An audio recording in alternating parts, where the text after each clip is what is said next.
La Asamblea General de la ONU inicia con la guerra en Gaza como preocupación central y más países apoyando la solución de 2 estados. Ante la ONU, el presidente Donald Trump reitera que reconocer un Estado palestino sería una recompensa para Hamás y pide a los terroristas liberar a los rehenes. Soldados ucranianos víctimas de la guerra con Rusia reciben el apoyo de la Iglesia a través de la Orden de Malta. La condena al expresidente de Brasil, Jair Bolsonaro, polariza a Brasil. Hablamos con el editor jefe de ASI Digital sobre el tema, la misión de la Iglesia y la importancia de respetar la diversidad de opiniones políticas. Tras el funeral del líder conservador Charlie Kirk, repasamos su legado y analizamos su impacto con el director ejecutivo del Instituto, Tomás Moro. Hola Natalie, un gusto estar contigo. Un gusto estar contigo también, Eddie, y con los televidentes de nuestros estudios en Lima, Perú. Gracias por acompañarnos en EWTN Noticias. Soy Eddie Rodríguez Morel. Bienvenidos, yo soy Natalie Paredes. En el día de San Pío de Pietrelcina iniciamos las noticias desde la sede de las Naciones Unidas en Nueva York, donde jefes de Estado y naciones de todo el mundo se reúnen en la Asamblea General Anual en torno a cómo conseguir la paz. La guerra en Gaza entre Israel y los terroristas de Hamás se convirtió en tema de preocupación durante la sesión. Veamos.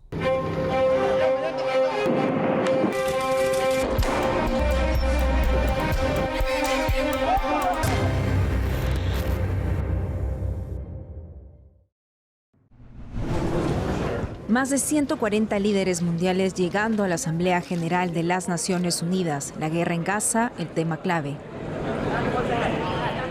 El secretario general de la ONU, Antonio Guterres, respaldó la decisión de los países que reconocen la fórmula de 2 estados independientes, Israel y Palestina, como solución a la guerra en Gaza.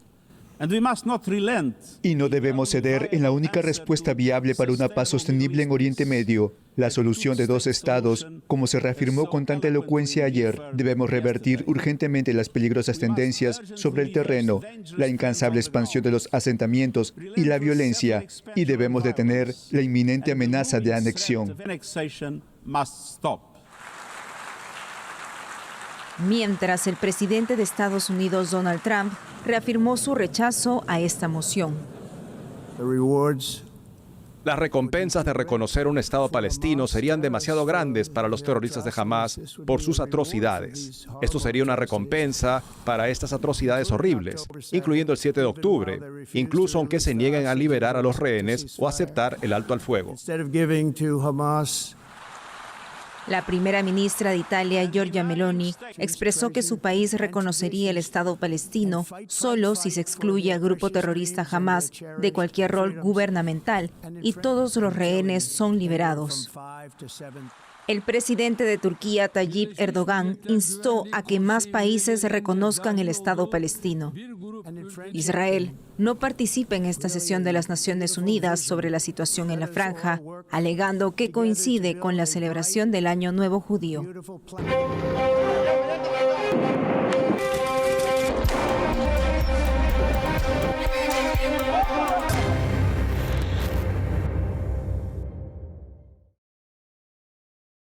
Y por el 30º aniversario de la 4ª Conferencia Mundial sobre la Mujer en Beijing, el representante del Vaticano ante las Naciones Unidas reafirmó el compromiso de la Santa Sede con la promoción de la dignidad y la igualdad de las mujeres, pero advirtió que estas metas no pueden alcanzarse sin respetar la dignidad desde los no nacidos hasta los ancianos. El secretario para las Relaciones con los Estados del Vaticano, Monseñor Paul Gallagher, también reclamó una atención sanitaria integral y de calidad para las mujeres embarazadas. Desde la sede de las Naciones Unidas, Monseñor Gallagher denunció las altas tasas de mortalidad materna en los partos y advirtió que no se puede responder con soluciones falsas como el aborto.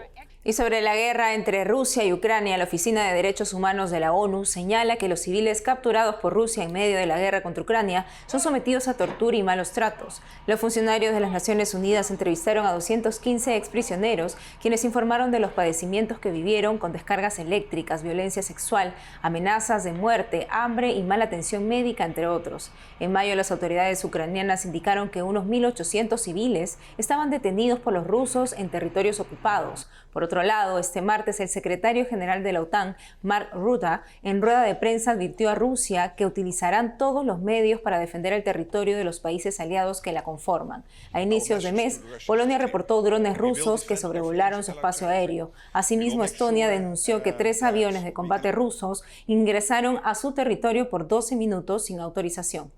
Y hasta Ucrania se trasladó Valentina Di Donato, corresponsal para EWTN en inglés, junto con la soberana Orden de Malta, que ofrece asistencia médica, apoyo psicológico y distribución de alimentos a las víctimas de la guerra. Le presentamos el primer reportaje de una serie sobre la realidad que se vive cerca de la capital ucraniana y la labor de la Iglesia para aliviar el sufrimiento.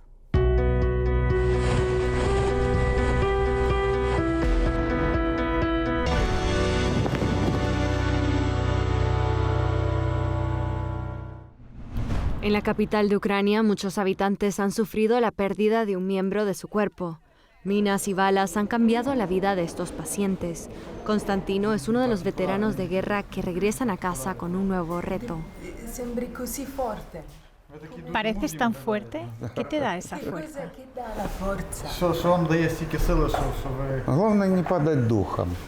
Bueno, hay que tener fe. Eso es lo importante, tener fe. Sí, mi otra mitad me apoya mucho. La esposa de Constantino se mudó de Kharkiv a Lviv para estar al lado de su marido. Lo importante es que él está aquí. Constantino recibió una medalla de honor de la Orden de Malta, una orden religiosa laica de la Iglesia Católica, que no solo brinda ayuda humanitaria en las zonas del mundo afectadas por conflictos, sino también apoyo en la fe. Bombas y drones han golpeado a Ucrania durante más de 3 años, desde el inicio de la invasión por parte de Rusia. EWTN visitó Ucrania para mostrar los daños colaterales que sufren los seres humanos aquí en el terreno.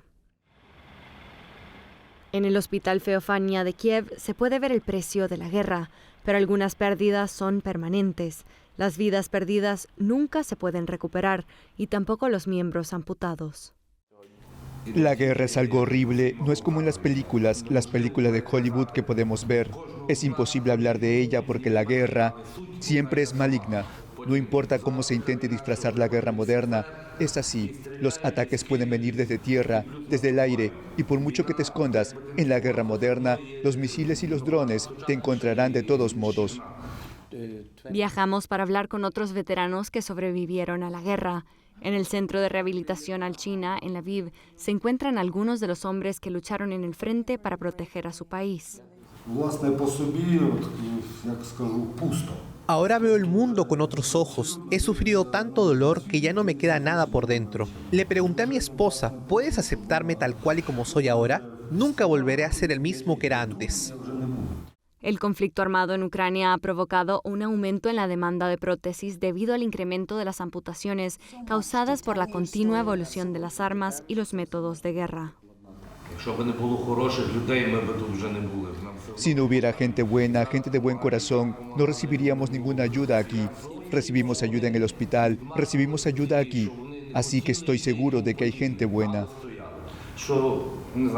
El gran hospitalario de la Orden de Malta, Joseph Blotz, ministro a cargo de la acción humanitaria, fue general del ejército durante muchos años y conoce bien la guerra. Nos muestra los proyectos humanitarios que se llevan a cabo aquí. Para la Orden de Malta y los voluntarios que trabajan aquí en Ucrania con tanta pasión, es realmente conmovedor lo que estamos viendo. Estos jóvenes han perdido extremidades. Eso te cambia la vida. Y lo he visto en Afganistán. Es importante para mí, no solo como gran hospitalario, que me ocupo de los servicios y el trabajo aquí en Ucrania, sino que es especialmente importante para mí porque me siento animado por lo que nuestra gente, los voluntarios de la Orden de Malta, están haciendo aquí por aquellos que sufren por lesiones que les han cambiado la vida. Y lo que vemos en primer lugar, lo que es aún más importante, es que se les da esperanza de que hay vida después de estas difíciles y graves heridas que están sufriendo. Olga forma parte del Departamento de Psicología del hospital gestionado por la Orden de Malta. Ella misma perdió a su marido en la guerra y explica cómo el conflicto ha dejado una profunda huella en los niños y las mujeres. Sí, es el amor lo que realmente te anima, lo que te da fuerzas. Veo a algunos pacientes que están solos y luego veo a otros que tienen a sus seres queridos con ellos y la recuperación es completamente diferente. La Orden de Malta fue una de las primeras organizaciones humanitarias en movilizarse a Ucrania tras el estallido de la guerra. Valentina Di Donato, EWTN Noticias.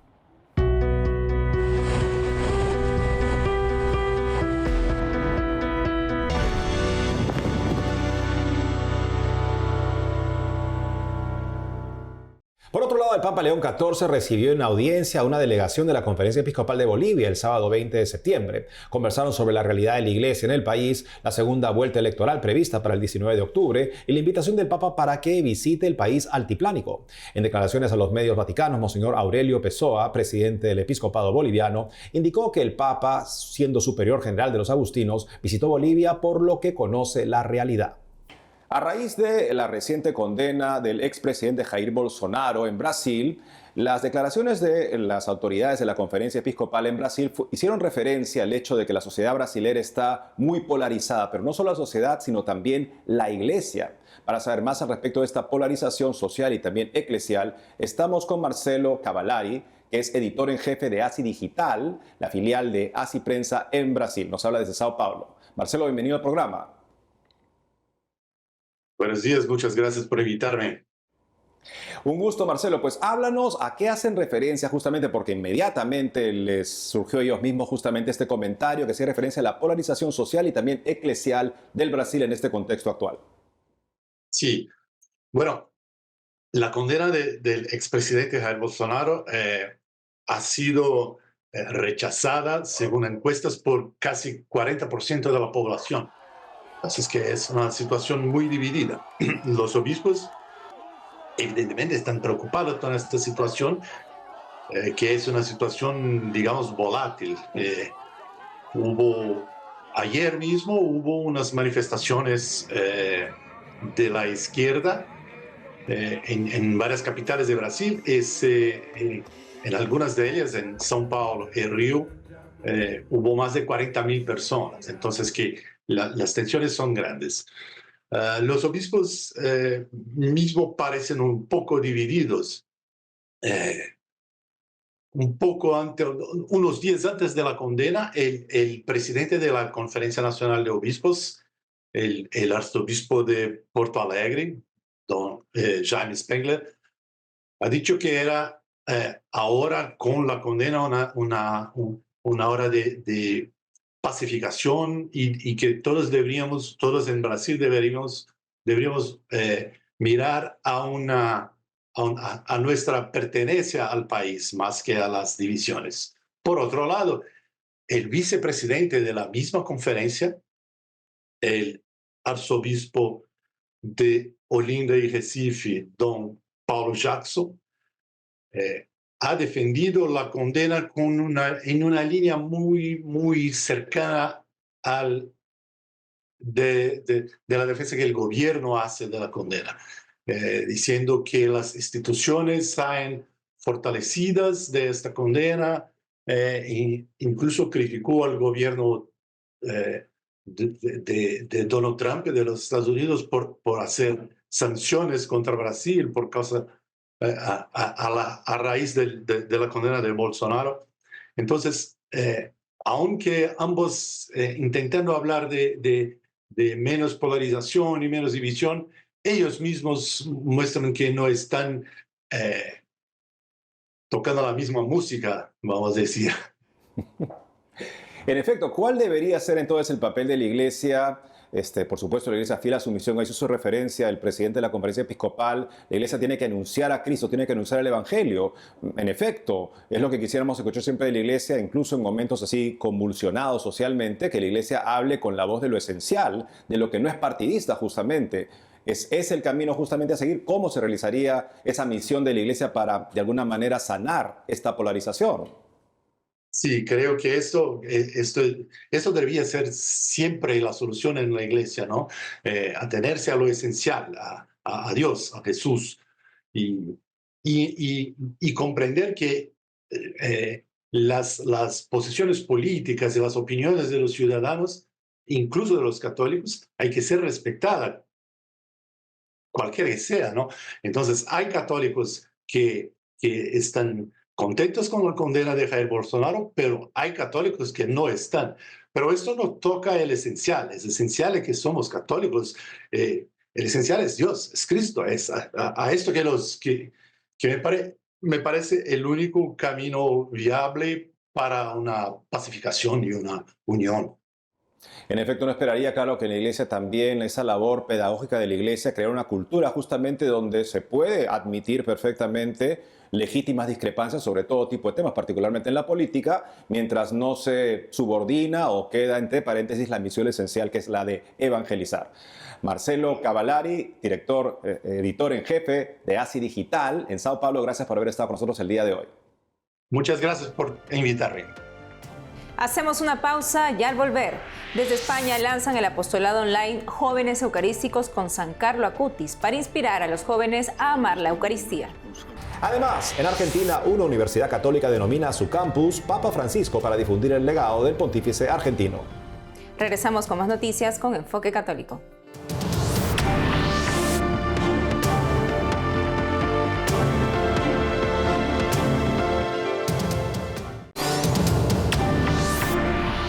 Y en Argentina, una universidad muy ligada al Papa Francisco toma iniciativas para conservar y difundir su legado. Nuestro corresponsal Matías Boca informa. El campus de la Universidad Católica Argentina, en el barrio porteño de Puerto Madero, recibió la denominación de Campus Papa Francisco, en un acto que presidieron el gran canciller y arzobispo de Buenos Aires, Monseñor Jorge Ignacio García Cuerva, y el rector de la Universidad Católica Argentina, doctor Miguel Ángel Schiavone, con la presencia del nuncio apostólico Monseñor Miroslav Adancic. El acto al aire libre reunió a una gran concurrencia en la explanada del edificio Santa María. Hoy tuvimos un momento que era paremos, reflexionemos y acordémonos lo que Francisco, que era Jorge Mario Bergoglio, hizo por nosotros y la responsabilidad que tenemos de ahora en más. Y eso lo vimos en una reunión de más de 500 personas. Muchos se emocionaron, muchos lloraron, muchos descubrieron y aprendieron cosas de lo que era Bergoglio, esa relación íntima y pequeña que hoy supimos más de eso. Hoy tenemos la obligación, como digo, y la responsabilidad como Universidad de la Iglesia, como parte de la Argentina, de mantener este legado, llevarlo al magisterio y seguir con León XIV llevando esta iglesia hacia la periferia, hacia las fronteras. Sale continuamente a la búsqueda de las personas. Al hacer un repaso de la historia del campus de Puerto Madero, se recordó que el entonces obispo auxiliar de Buenos Aires, Monseñor Jorge Mario Bergoglio, fue quien inauguró en 1994 el edificio Santo Tomás Moro, y en 2008, ya como arzobispo de Buenos Aires, bendijo el último edificio llamado San José. Sí, es un día histórico porque justamente cobra identidad este campus, porque también nosotros tenemos el legado del Papa Francisco, con lo que nos dijo como arzobispo de Buenos Aires, dirigiéndose a la Argentina, que en su momento él era el primado de la Argentina, y también con lo que nos ha enseñado desde su magisterio pontificio. Entonces, cómo nosotros hacemos presente ese legado aquí en la formación, en la investigación, en la extensión de nuestra universidad.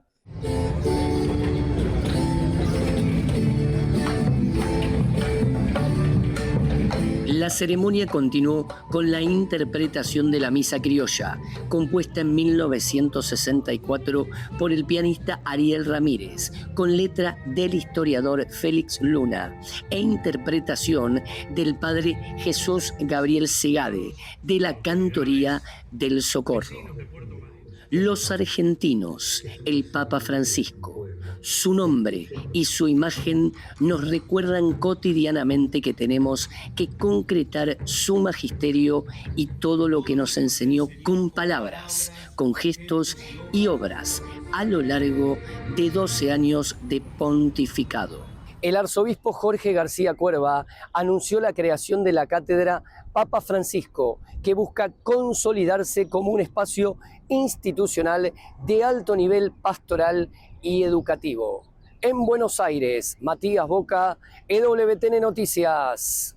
Desde España, el padre Santiago Martín, fundador de los Franciscanos de María, lanza el apostolado online mundial Jóvenes Eucarísticos con San Carlo Acutis para seguir el ejemplo del joven santo que hizo de la Eucaristía el centro de su vida. Va dirigido a adolescentes y jóvenes desde los 14 a los 25 años. La única condición para participar es que ni los padres ni los abuelos inscriban a los jóvenes, sino que estos lo hagan con libertad. En el correo jsa@frmaria.org. Escuchemos en qué consiste.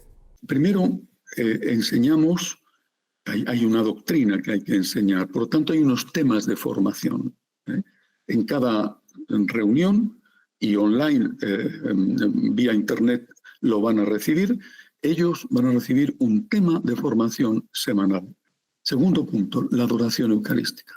El joven se compromete no solo a la reunión semanal, sino a hacer al menos media hora de adoración eucarística todas las semanas. Ligado a esto, cada semana, un propósito sacado del Evangelio del domingo, porque tienen que valorar la Eucaristía dominical y la enseñanza que viene del Evangelio del domingo, pero tienen que valorarla y llevarla a la práctica, porque eso es continuar la Eucaristía después de la Eucaristía, es decir, hacer de la vida una Eucaristía. Los padres tienen una responsabilidad para que los hijos reciban un sacramento, pero en este caso no estamos hablando de un sacramento, estamos hablando de la participación en un grupo que si no se hace de forma voluntaria y libre no va a funcionar. Ese chico va a estar de mala gana en el grupo, él no va a aprovechar y al contrario va a hacer daño a otros. Por eso el requisito es que vayan con libertad, que quien quiera ir, que se apunte. Hoy nos adentramos en la figura de Charlie Kirk, activista conservador estadounidense que falleció víctima de un tiroteo mientras daba un discurso en una universidad de Utah. Fundador de Turning Point USA, Kirk ha logrado consolidarse como un referente entre los jóvenes conservadores al tiempo que genera intensos debates tanto dentro como fuera de su propio movimiento por sus posturas polémicas sobre temas como la migración, las armas, entre otros, de los que hablaremos hoy. Para profundizar en sus luces y sombras, estamos conectados con el director del Instituto Tomás Moro, Luis Fernando Calvo. Luis Fernando, bienvenido a EWTN Noticias. Hola Natalie, muchas gracias por la invitación. Qué gusto y alegría estar aquí nuevamente en EWTN Noticias. Luis Fernando, ¿por qué Charlie Kirk fue una figura tan influyente entre los jóvenes conservadores? Bueno, yo creo que Charlie Kirk tenía un estilo muy fresco, muy innovador, aunque ya otros lo han hecho, ¿verdad?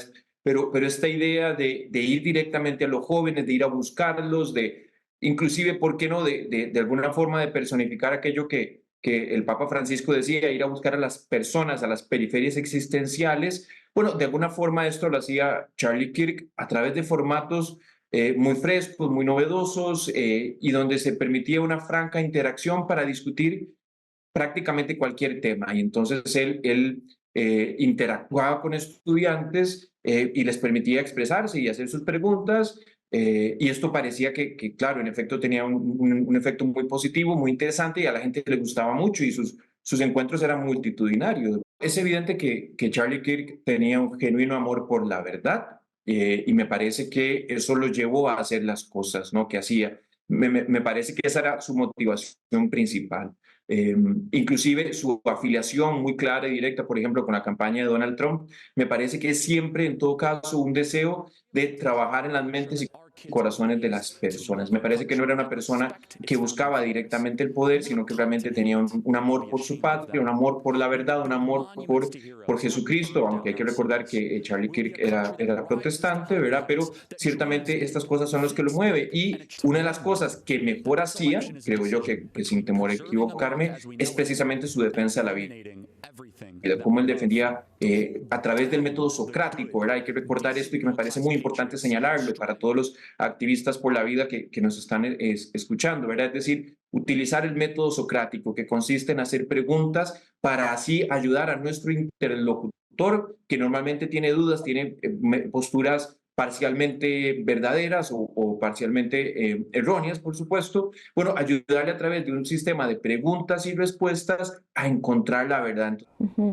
Por otro lado, el Fernando, hay posturas también o discursos de Kirk que han generado mayor polémica o rechazo, incluso dentro de su propio sector. ¿Nos podría comentar cuáles han sido estas?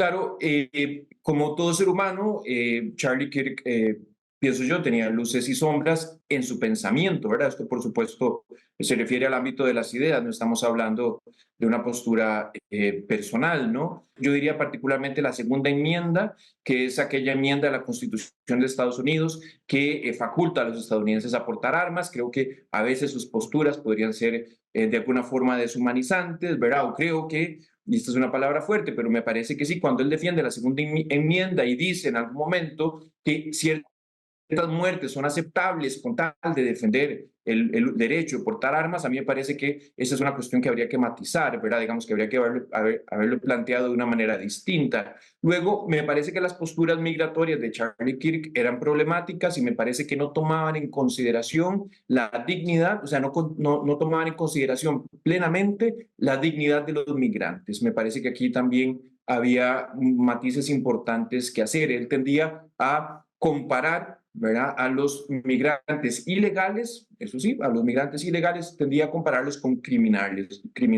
o encasillarlos con esta etiqueta de criminales. Luego podríamos ver que Charlie Kirk tenía una postura, a mí me parece que cambiante. Yo diría que eso es algo que cambió a lo largo de los años y me da la impresión de que esto también es algo normal en las personas, pero él iba creciendo en dudas acerca de la bondad de los actos del Estado de Israel en la Franja de Gaza.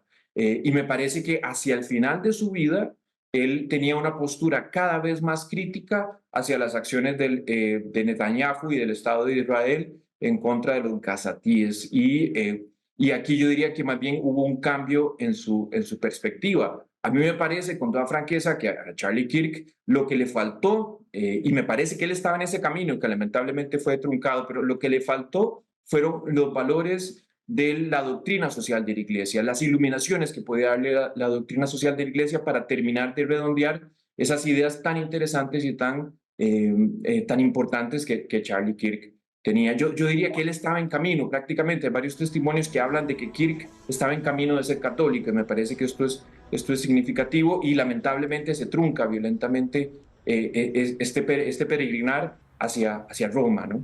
Lo otro que quisiera agregar es que, claro, con el asesinato de Kirk muere un activista, pero nace un mártir, ¿verdad? Y esto me parece interesante tomarlo en consideración, ¿verdad? Es decir, la figura de Charlie Kirk probablemente siga siendo relevante en los próximos años por venir, ya fallecido, ¿no? Luis Fernando Caro, muchísimas gracias por la entrevista. Muchas gracias. Eso es todo por hoy, amigos. Gracias por haber estado con nosotros. No olviden seguirnos en nuestras redes sociales y en wtnnoticias.com. Hasta mañana.